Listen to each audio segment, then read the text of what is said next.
تو قرآن کریم میرے بھائیوں حضرت عمر فاروق کے دل کو بدلنے میں کامیاب ہو گیا. وہی قرآن ہمارے پاس موجود ہے. یہ قرآن ہمارے اوپر کیوں اثر نہیں ڈال رہا؟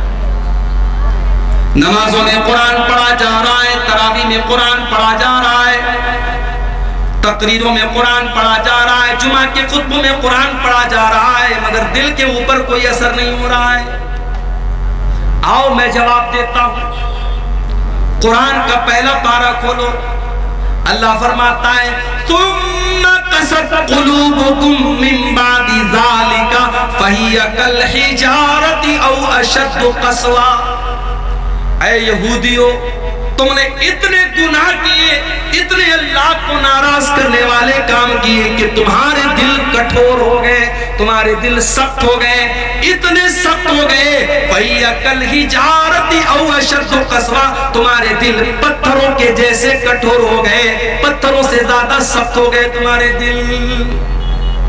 دل کٹھور ہو گئے ہمارے. اس دل پر اب قرآن کا کوئی اثر نہیں ہو رہا ہے میرے بھائی. اس قرآن کو سن کر کے ڈاکو لوگ ایمان لے آتے تھے. فضیل ابن عیاض نام کا ایک ڈاکو, جس کا کام لوگوں کے مکان کی چھتوں پہ جا کر کے چھاپا مارنا اور ڈاکہ ڈالنا ہے. فضیل ابن عیاض ڈاکہ ڈالنے کے لیے ایک مکان کی چھت پہ کودتا ہے. رات کا سناٹا ہے, رات کا ٹائم ہے. فضیل ابن عیاض ڈاکہ ڈالنے گیا ہے, چوری کرنے گیا ہے, مال ہڑپنے گیا ہے.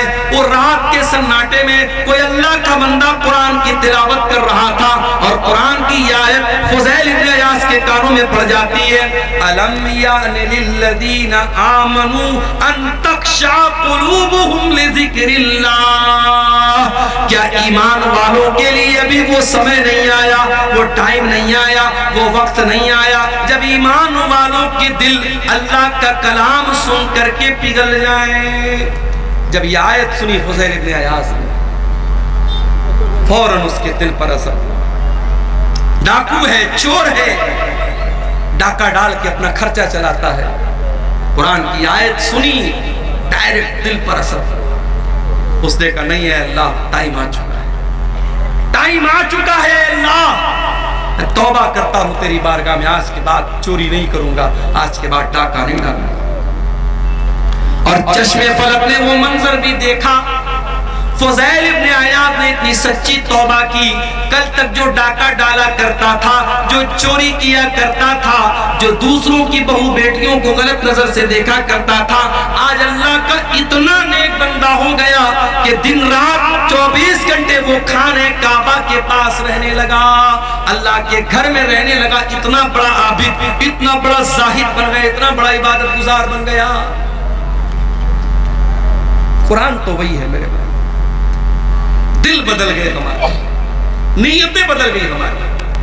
قرآن کے اندر جو اثر 1400 سال پہلے تھا, وہ اثر آج بھی ہے. شرط یہ ہے کہ ہم اپنے دل کو تھوڑا سافٹ کریں اور قرآن کو پڑھنے کی کوشش کریں. صحابہ کرام نے اس قرآن کو حاصل کرنے کے لیے بڑی قربانی دی تھی. ایک صحابی ہے جن کا نام عمر بن سلمہ ہے. بخاری کی روایت آپ کو پڑھ کے سنا رہا ہوں. عمر بن سلمہ کہتے ہیں کہ میں ایسی جگہ رہتا تھا, ایسی لوکیشن پہ رہتا تھا کہ جب عرب میں کوئی قافلہ آتا تھا, مکے میں کوئی قافلہ آتا تھا, تو ہمارے گاؤں کے پاس سے, ہمارے ٹاؤن کے پاس سے گزرتا تھا. راستے میں مڈ راستے میں ہمارا گاؤں پڑتا تھا, قصبہ پڑتا تھا. حضرت عمر بن سلمہ کہتے ہیں ہمیں معلوم ہوا کہ مکے میں ایک رسول آئے. ہم نے اس رسول کے بارے میں لوگوں سے ڈیٹیل پوچھی, لوگوں نے ڈیٹیل بتائی. میں نے پوچھا وہ نبی کیا پڑھ کے سناتے ہیں, تو لوگوں نے قرآن کی آیتیں پڑھ کے سنائی. عمر بن سلمہ کی عمر ماتر 6 سال ہے, 6 یا 7 سال, 6 یا 7 سال کا بچہ ہے. اس نے اس قافلے کے لوگوں سے قرآن کی آیتوں کو سن کر کے یاد کر لیا. اچھا یہ بھی اللہ کی بڑی عجیب قدرت ہے. دنیا کی کوئی اور کتاب 5-6 سال کا بچہ یاد نہیں کر پاتا ہے. آپ کے بہار کے شیرشاہ آبادی علاقے کا رہنے والا بچہ ہے, اس کی لینگویج بنگلہ ہے, اس کی زبان ہندی اردو ہے, وہ تو جانتا بھی نہیں عربی زبان، وہ مدرسے میں آتا ہے، مولوی صاحب اسے نورانی قاعدہ پڑھاتے ہیں، ناظرہ قرآن پڑھاتے ہیں، حفظ کراتے ہیں، کچھ بچے 6 مہینے میں، کچھ 1 سال میں، کچھ 1.5 سال میں، کچھ 2 سال میں قرآن یاد کر لیتے ہیں۔ ہمارے ایک دوست کا بچہ ہے ممبئی میں، اس نے 6 سال کی عمر میں قرآن حفظ کر لیا۔ یہ قرآن کی برکت ہے میرے بھائی، اللہ نے قرآن کو آسان بنایا ہے یاد کرنے کے لیے، 6 سال کا بچہ بھی قرآن کو یاد کر لیا۔ اسی لیے اللہ قرآن میں کہتا ہے وَلَقَدْ يَسَّرْنَا الْقُرْآنَ لِلذِّكْرِ فَهَلْ مِن مُدَّكِرٍ، ہم نے اس قرآن کو آسان بنایا ہے یاد کرنے کے لیے، ہے کوئی قرآن کو یاد کرنے والا؟ میں تحدیث نعمت کے طور پہ کہہ رہا ہوں، اپنی بڑائی کے طور پہ نہیں کہہ رہا ہوں، اس کو تکبر کے طور پہ یا بڑائی کے طور پہ مت لیجئے گا، تحدیث نعمت کے طور پہ کہہ رہا ہوں۔ لاک ڈاؤن لگا تھا، رمضان کا مہینہ آیا، میری والدہ اللہ مغفرت فرمائے، ان کی زندگی کا آخری رمضان تھا، مسجدیں بند تھی، تالا لگا تھا مسجد میں، رمضان کے اندر تراویح کی نماز گھر میں پڑھنے کا معاملہ آیا، میرے گھر میں کوئی حافظ نہیں تھا، مجھے سورہ بقرہ یاد تھی، میں نے اپنے ماں باپ سے کہا کوئی بات نہیں، میں کوشش کرتا ہوں تھوڑا تھوڑا یاد کر کے پڑھوں گا، تراویح گھر میں میں پڑھوں گا۔ عام دنوں میں سوچ بھی نہیں سکتا تھا کہ میں تراویح پڑھاؤں گا، میرے پیچھے میری ماں پڑھے گی، میرے باپ پڑھیں گے، میرے بھائی لوگ پڑھیں، کیونکہ میں حافظ تو نہیں ہوں۔ لیکن یہ لاک ڈاؤن کو آپ کہہ سکتے ہیں کہ یہ کرشمہ تھا، اللہ تعالیٰ کو یہ بھی لکھنا تھا میرے مقدر میں کہ میری والدہ کا آخری رمضان ہے، ان کی زندگی کا لاسٹ رمضان ہے، اسی کے بعد ان کا انتقال ہوا تھا، اور تراویح کی نماز وہ میرے پیچھے پڑھ رہی تھی۔ پہلے دن میں نے آدھا پارہ پڑھایا، دوسرے دن پھر آدھا پارہ پڑھایا، تیسرے دن پھر آدھا پارہ، چوتھے دن پھر آدھا پارہ، 5ویں دن سورہ بقرہ ختم ہو گئی۔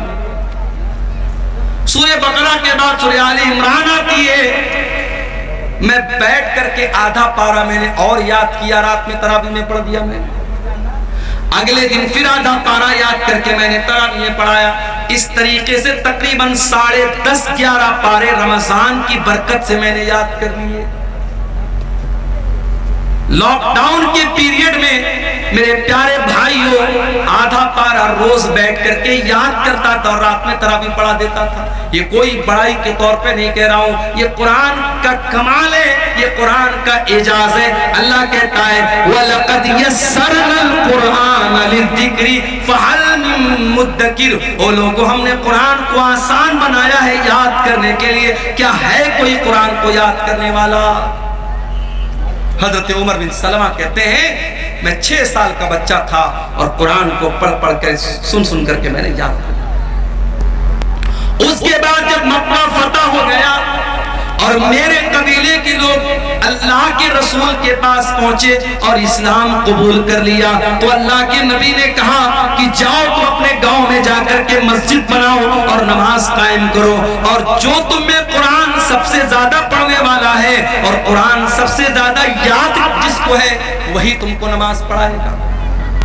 جب میرے گاؤں کے لوگ آئے تو سب سے زیادہ قرآن مجھ کو یاد تھا، اور اسی لیے امام بخاری رحمت اللہ علیہ اس حدیث کو صحیح بخاری میں جب لائے ہیں تو چیپٹر کیا قائم کیا ہے، باب امامت الصبی، کہ اگر بچہ بھی قرآن کا حافظ ہے، قرآن اچھا پڑھ رہا ہے اور بچہ سمجھدار ہے، صحیح طریقے سے نماز پڑھ رہا ہے، تو بچے کو بھی امام بنا سکتے ہیں، بچے کو امام بنانے میں کوئی حرج کی بات نہیں۔ حضرت عمر بن سلمہ کہتے کہ میرے گاؤں کے لوگوں نے دیکھا کہ سب سے زیادہ قرآن تو اس کو یاد ہے، کہا چل بھائی تو نماز پڑھائے۔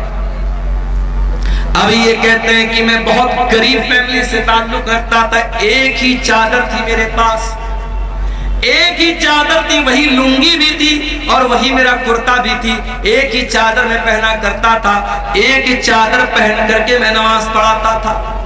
میرے پیچھے مردوں کی سب لگتی تھی اور مردوں کے پیچھے عورتوں کی سب لگتی تھی۔ جب میں سجدے میں جاتا تھا تو کبھی کبھی پیچھے سے میری شرمگاہ دکھنے لگتی تھی، پیچھے سے میرا پاخانے کا راستہ دکھنے لگتا تھا، عورتوں نے آ کر کے شکایت کی کہ ارے کم سے کم اپنے امام کو کپڑا تو ڈھنگ کا دے دو، ان کی شرمگاہ پیچھے سے نظر آ جاتی ہے۔ تب لوگوں نے مجھے خرید کر کے ایک دوسری چادر دی، اور مجھے زندگی میں کبھی اتنی خوشی نہیں ہوئی جتنی اس ایک چادر کے پانے کے بعد۔ یہ تھے صحابہ کرام جنہوں نے قرآن کو حاصل کرنے کے لیے اتنی محنت کی۔ اور میں آپ کو یہ بھی بتا دوں، کوئی پوچھ سکتا ہے بھئی قرآن کی ضرورت کیا ہے؟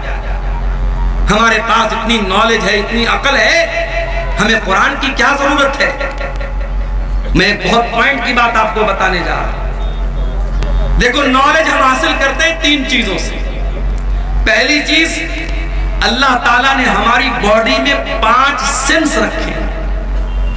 ہم کوئی چیز دیکھ کر کے پتہ لگا لیتے ہیں۔ جیسے میری آنکھیں دیکھ رہی، سامنے ٹیوب لائٹ لگی ہے، وائٹ روشنی ہے، ہماری آنکھوں سے پتہ لگتا ہے یہ جھالر جو لگی ہے ریڈ کلر کی ہے، وائٹ کلر کی ہے۔ ہم آنکھوں سے کوئی چیز دیکھ کر کے علم حاصل کرتے ہیں،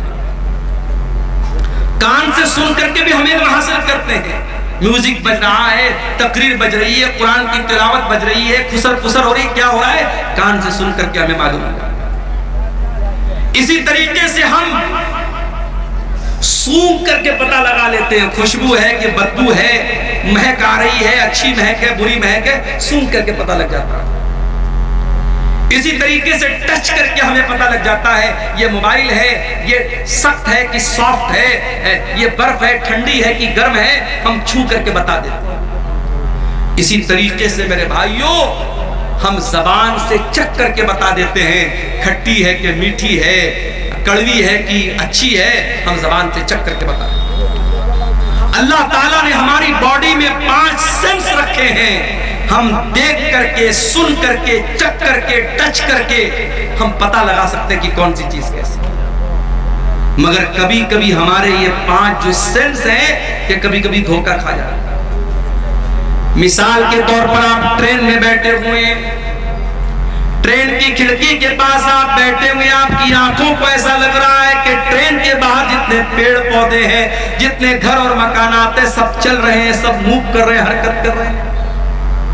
آنکھوں کو لگ رہا ہے ایسا، مگر ریئل میں ایسا نہیں ہے۔ ریئل میں کیا ٹرین چل رہی ہے، کوئی پیڑ نہیں چل رہا ہے، کوئی مکان نہیں چل رہا ہے، مگر آنکھوں کو ایسا لگ رہا ہے کہ مکان چل رہا ہے، پیڑ چل رہا ہے۔ تو آنکھیں دھوکہ کھاتی۔ آپ کو بخار ہے، فیور ہو گیا آپ کو، میں آپ کے پاس میٹھی چائے لے کے آیا، آپ نے پیا، کہا ارے یار عبدالغفار صاحب آپ نے بڑی پھیکی چائے پی، چائے تو میٹھی ہے مگر آپ کی زبان دھوکہ کھا گئی۔ کیوں؟ آپ کو فیور ہے، بخار ہے۔ پتہ یہ چلا کہ یہ 5 سینس جو ہماری باڈی میں ہے یہ کبھی کبھی دھوکہ کھا جاتے ہیں، اور جب یہ دھوکہ کھاتے ہیں تو کون سی چیز ہمیں بتاتی ہے کہ صحیح کیا ہے، غلط کیا ہے؟ ہماری عقل بتاتا، ہمارا برین بتاتا، ہمارا مائنڈ بتاتا ہے۔ مگر مائنڈ بھی کبھی کبھی دھوکہ کھا جاتا ہے۔ مثال کے طور پر آپ شادی کرتے ہیں، آپ کی ماں آپ کے رشتہ دیکھنے جاتی ہے، عقل کہتی ہے کہ ارے رشتہ دیکھنے کے لیے باہر جانے کی کیا ضرورت ہے، اس کی بہن موجود ہے نا، اس کی بہن اسی گھر میں رہتی ہے، اس گھر کے سارے طور طریقے جانتی ہے، بہن سے شادی کیوں نہیں کرا دیتے؟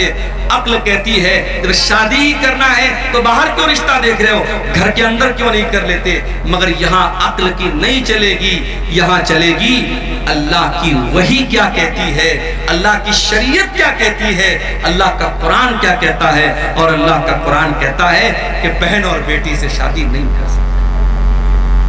تو پتہ یہ چلا کہ جہاں 5 سینس کام کرنا بند کر دے وہاں عقل کام کرتی ہے، اور جہاں عقل کام کرنا بند کر دے وہاں اللہ کی وحی کام کرتی ہے، اللہ کی شریعت کام کرتی ہے۔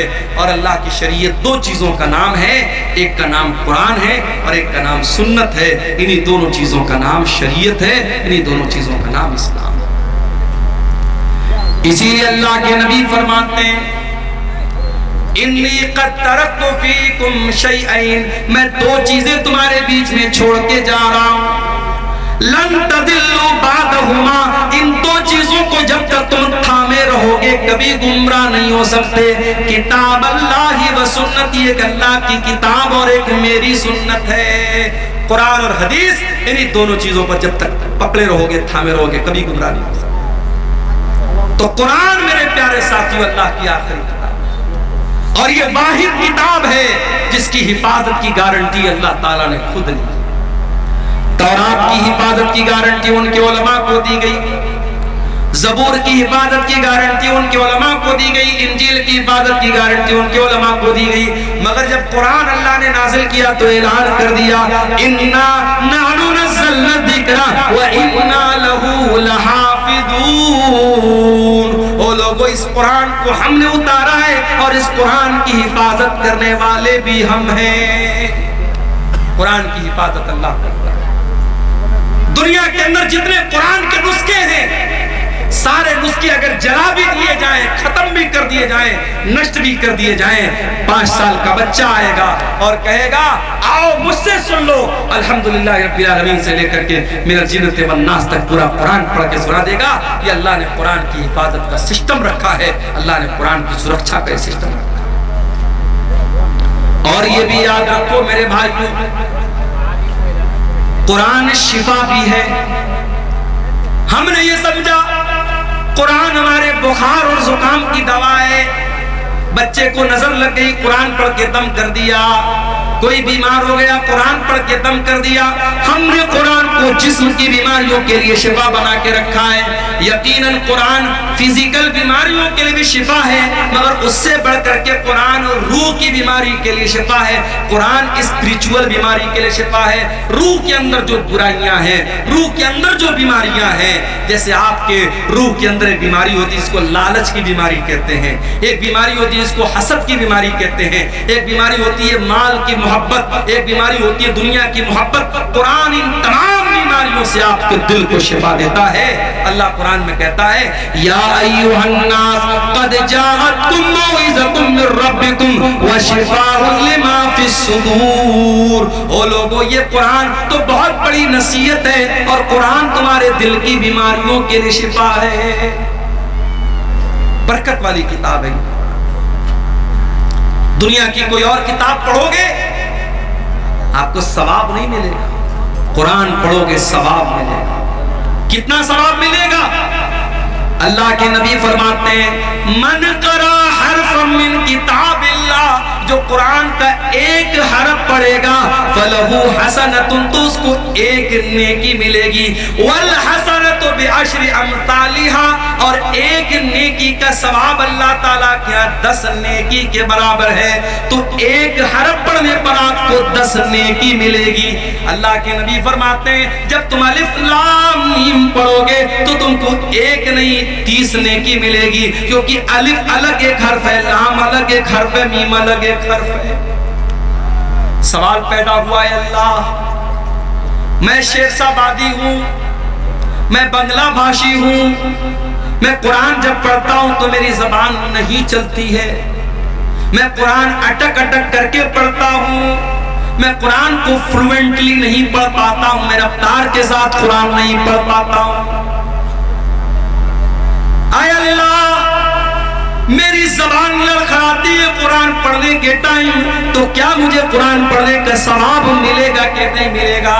اللہ کے نبی فرماتے ہیں والذی یقرأ القرآن وہو یتعتع، جو اٹک اٹک کے قرآن پڑھ رہا ہے اس کی زبان سے صحیح طریقے سے ادا نہیں ہو رہا ہے، اس کی لینگویج الگ ہے، اس کی بھاشا الگ ہے، وہ قرآن کو اٹک اٹک کر کے پڑھ رہا ہے، اس کو ڈبل ثواب ملے گا، دوہرا ثواب ملے گا.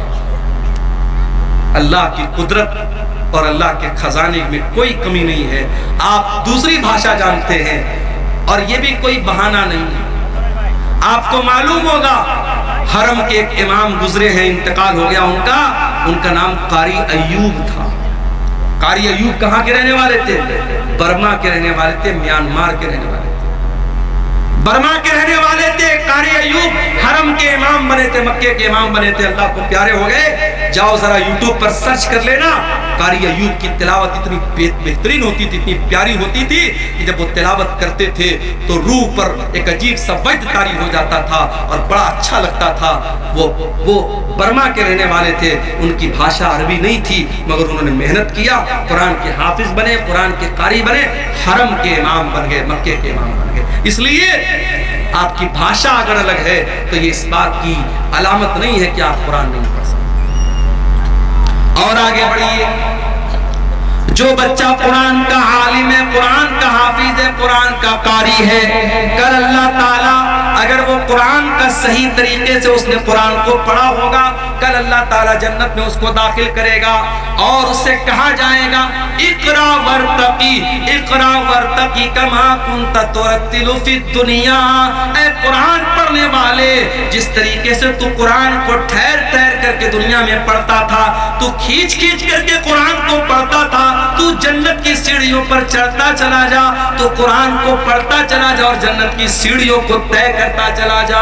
او لوگو، ہم کتنے بڑے بد نصیب ہیں، قرآن پڑھ کر کے ہم جنت کی سیڑھی پر چڑھ سکتے ہیں، اللہ ہم کو جنت میں جانے کا راستہ بتا رہا ہے، مگر ہم جنت کی سیڑھی میں چڑھنے کو تیار نہیں ہیں۔ ہم سے بڑا بد نصیب کون ہوگا؟ اخبار پڑھنے کے لیے ٹائم ہے ہمارے پاس، چائے کے ہوٹلوں میں بیٹھ کر 2-2 گھنٹے بیٹھ کر کے پالیٹکس پر اور نتیش کمار اور تیجسوی اور مودی اور یوگی پر بات کرنے کے لیے ہمارے پاس ٹائم نہیں ہے، تو قرآن پڑھنے کے لیے ٹائم نہیں ہے۔ ہم ٹائم پاس کرتے ہیں مگر قرآن پڑھنے کے لیے ہمارے پاس ٹائم نہیں۔ میرے بھائیوں، یہ قرآن آپ کے دلوں میں زندگی پیدا کرتا ہے۔ اللہ کی قسم کھا کر کے کہتا ہوں، کسی اچھے قاری کی آواز میں ذرا قرآن کو سنو، میوزک بھول جاؤ۔ میوزک تو آپ کے دل کو مردہ کرتا ہے۔ میوزک کے بارے میں بعض علماء نے لکھا ہے کہ میوزک جو ہوتا ہے یہ زنا کا دروازہ کھول دیتا ہے۔ میوزک جو ہوتا ہے نا، وہ آپ کی شہوت کو بھڑکاتا ہے، آپ کی اچھاؤں کو جاگرت کرتا ہے، آپ کی جو ڈیزائرز ہیں اس کو وہ بھڑکاتا ہے، لیکن قرآن آپ کے اندر اللہ کا ڈر پیدا کرتا ہے۔ اسی لیے اللہ کے نبی قرآن کو پڑھتے بھی تھے اور سنتے بھی تھے۔ ایک مرتبہ آپ نے عبداللہ بن مسعود سے کہا، اے عبداللہ تم مجھے قرآن پڑھ کے سناؤ۔ اچھا، میں اسٹیج پر آتا ہوں نا تو کچھ بچے جو ہے وہ سیلفی لینے چلے آتے ہیں، مولانا صاحب ایک سیلفی لینا چاہتے ہیں، تو مجھے ایک بات یاد آئی۔ اب سیلفی بھی لیتے ہیں تو ماشاءاللہ وہ آج کل فلٹر چلتا ہے نا، فلٹر، اسنیپ چیٹ کا بڑا فلٹر چلتا ہے، ہمارے نوجوان لڑکے لگا لیتے ہیں۔ ایک لڑکا میرے ساتھ سیلفی لے رہا تھا، کوئی فلٹر اس نے یوز کیا، ایسا لگ رہا تھا ہونٹوں پہ لپسٹک، میں نے کہا بھائی پہلے ہٹا اس کو، عجیب و غریب شکل آنے لگتی ہے۔ ایک صاحب نے میرا فوٹو مجھے کو بھیجا، بڑی بڑی داڑھی رکھی تھی، کہا مولانا آپ کے اوپر بڑی بڑی داڑھی بہت اچھی لگے گی۔ میں نے کہا میرا یہ فوٹو آپ کو کہاں سے ملا؟ بولے میں نے ایڈٹ کیا ہے، فلٹر کیا ہے۔ تو فلٹر کر کے آج کل بہت کچھ ہو رہا ہے۔ میں آپ سے کہتا ہوں کہ فوٹو کو فلٹر مت کرو، اپنے آپ کو فلٹر کرو۔ انسان دبلا ہوتا ہے، جم جاتا ہے کہ میری باڈی صحیح ہو جائے، لیکن اگر آپ کے اندر ایمان کی طاقت ہے تو آپ دبلے پتلے بھی ہیں تب بھی اللہ کے پیارے ہو سکتے۔ ضروری نہیں ہے کہ آپ باڈی بلڈر بنے تبھی اللہ کے پیارے بنیں گے۔ ہاں، گٹکھا کھا کر کے اپنے آپ کو دبلا مت کرو۔ یہ جتنے گٹکھا کھانے والے لڑکے نا، وہ حضرت موسیٰ علیہ السلام کا واقعہ یاد ہے کہ نہیں؟ موسیٰ علیہ السلام نے ایک آدمی کو ایسا مکہ مارا، ایک مکہ مارا وہ مر گیا۔ موسیٰ علیہ السلام کے مکے میں اتنی طاقت تھی، ایک مکہ مارا مر گیا ہوا تھا۔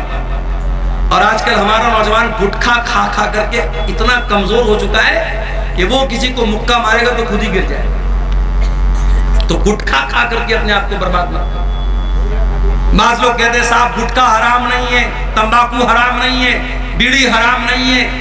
کیوں حرام نہیں ہے؟ کہتے مکروہ ہے۔ تمباکو اور بیڑی اور سگریٹ اور گٹکا کو جو لوگ مکروہ کہتے ہیں وہ دین کا مذاق اڑاتے ہیں، کیونکہ گٹکا، تمباکو، بیڑی، سگریٹ، کھینی کے شریر کو برباد کر رہی ہیں، اور جو چیزیں آپ کے شریر کو برباد کرے وہ حرام ہے، وہ مکروہ نہیں ہے. معاف کیجیے، مکروہ کس کو بولتے ہیں؟ ایک سوال ابھی میرے پاس، میری جیب میں پرچی رکھی ہوئی ہے. ایک صاحب نے سوال کیا، مولوی صاحب ذرا اس مسئلے کو بیان کر دیجئے گا کہ ایک آدمی جنگیہ پہن کر اور گمچھا رکھ کر کے سال کی سال نماز پڑھاتا ہے اور مسئلہ بیان کرتا ہے کہ نماز ہو جائے گی. دیکھو، نماز ہو جائے گی ایک الگ مسئلہ ہے، اور نماز اسی حالت میں پڑھنی چاہیے الگ مسئلہ ہے. نماز آپ جب پڑھیں تو بہترین لباس میں پڑھیں، جو لباس آپ عزت دار کا جو لباس ہے، جو آپ کہیں جاتے ہیں جو لباس پہن کے جاتے ہیں وہ لباس آپ پہن کر کے نماز پڑھیں. کسی کی شادی میں جانا ہوا جنگیہ پہن کے اور گمچھا رکھ کر کے جائیں گے کیا؟ نہیں جائیں گے. پردھان جی اپنے گھر پہ آپ کو بلائیں گے، آپ بہترین سفید کرتا پائجامہ پہن کر، خوشبو لگا کر، تیل لگا کر کے سج سمر کے جائیں گے کیا آپ جنگیہ پہن کر اور گمچھا رکھ کر کے؟ نماز پڑھنے جا رہے ہو، اللہ کی عبادت کرنے جا رہے ہو اور گمچھا رکھ کر کے اور جنگیہ پہن کر کے نماز پڑھ رہے ہو، یہ مناسب نہیں ہے میرے بھائی.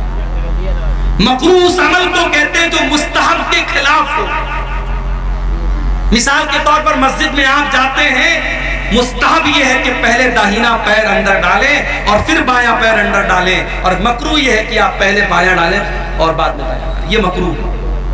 جو چیز حرام ہے، سگریٹ، بیڑی، تمباکو، یہ سب چیزیں حرام ہیں، یہ مکروہ نہیں ہے. معاف کیجیے. عبداللہ بن مسعود رضی اللہ تعالیٰ عنہ بہت دبلے پتلے تھے. ایک بار وہ پیڑ پہ چڑھ کر کے مسواک توڑ رہے تھے. اتنے دبلے پتلے تھے کہ ان کی پتلی پتلی ٹانگیں ہوا میں لہرا رہی تھی، اور صحابہ کرام دیکھ کر کے ہنس رہے تھے کہ دیکھو عبداللہ کی ٹانگیں کتنی پتلی پتلی ہیں. اللہ کے نبی نے پوچھا کیوں ہنس رہے ہو؟ کہا اے اللہ کے نبی ذرا دیکھیے عبداللہ کی ٹانگیں کتنی پتلی پتلی. آپ نے فرمایا کہ تم عبداللہ کی ٹانگوں کو پتلا سمجھ کر کے مذاق اڑا رہے ہو.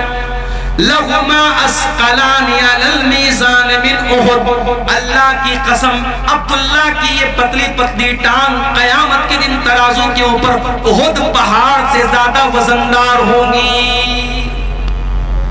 اللہ کے آپ کا کریکٹر تولا جائے گا، آپ کا ایمان تولا جائے گا، آپ کا عمل تولا جائے گا. اگر آپ فزیکلی کمزور بھی ہیں میرے بھائیوں، اللہ کے اس کی ویلیو ہے. عبداللہ بن مسعود بہت دبلے پتلے تھے مگر آواز بہت اچھی تھی. قرآن پڑھتے تھے، اتنا بہترین قرآن پڑھتے تھے. اللہ کے نبی فرماتے ہیں جس کو قرآن بالکل تازہ تازہ سننا ہو، بالکل فریش فریش سننا ہو، وہ عبداللہ بن مسعود سے قرآن سننا. اللہ کے نبی فرماتے ہیں عبداللہ اقرا علی القرآن، مجھے قرآن پڑھ کر کے سناؤ. بخاری کی روایت ہے. حضرت عبداللہ کہتے ہیں اللہ کے نبی میں آپ کو قرآن کیسے پڑھ کے سناؤں؟ یہ قرآن تو آپ ہی کے اوپر اترا ہے، آپ ہی کے اوپر نازل ہوا ہے، میں آپ کو قرآن کیسے پڑھ کے سناؤں؟ آپ نے فرمایا اے عبداللہ میں آج دوسرے کے منہ سے قرآن سننا چاہتا ہوں. حضرت عبداللہ کہتے ہیں میں قرآن پڑھنے لگا. قرآن پڑھتے پڑھتے سورہ نساء کی تلاوت کرنے لگا، سورہ نساء پڑھنے لگا.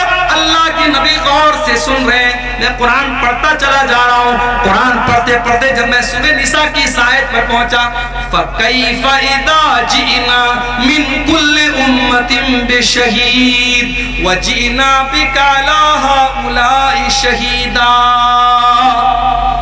اے نبی اس وقت کو یاد کیجئے جب ہم تمام لوگوں پر آپ کو گواہ بنا کے لائیں گے. ہر امت میں اس کے نبی کو گواہ بنائیں گے، اور آپ کی امت کے اوپر آپ کو گواہ بنائیں گے. جب اس آیت پر میں پہنچا ہوں، حضرت عبداللہ کہتے ہیں اللہ کے نبی نے فرمایا اے عبداللہ بس کرو، روک دو تلاوت، روک دو. کہتے ہیں میں نے نظریں ڈال کر کے دیکھا، فَإِذَا عَيْنَاهُ تَذْرِفَانِ، اللہ کے نبی کی دونوں آنکھوں سے آنسو بہ رہے ہیں. اللہ کے نبی رو رہے ہیں، اللہ کے نبی کی دونوں آنکھوں سے آنسو بہ رہے ہیں. آپ کے کندھے پر قیامت کے دن جو ذمہ داری ڈالی جائے گی، اس ذمہ داری کا احساس کر کے اللہ کے نبی رو رہے ہیں. نبی کو اپنی ذمہ داری کا احساس